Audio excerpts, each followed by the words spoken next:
Hi friends, welcome to our channel.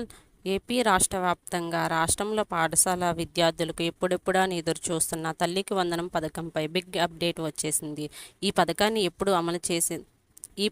ఎప్పుడు అమలు చేస్తామనే దానిపై విద్యాశాఖ మంత్రి నారా లోకేష్ క్లారిటీ ఇచ్చారు.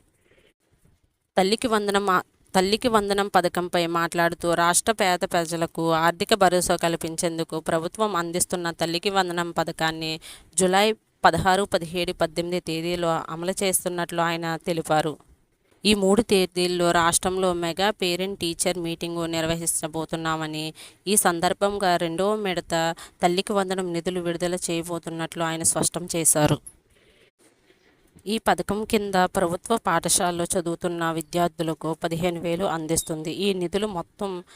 ఈ నిధులను ప్రభుత్వం నేరుగా విద్యార్థుల తల్లుల ఖాతాలో జమ చేస్తుంది.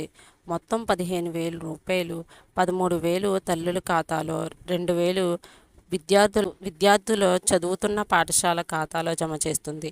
ఇలాంటి అప్డేట్స్ కోసం మన ఛానల్ను ఫాలో అవుతూ ఉండండి.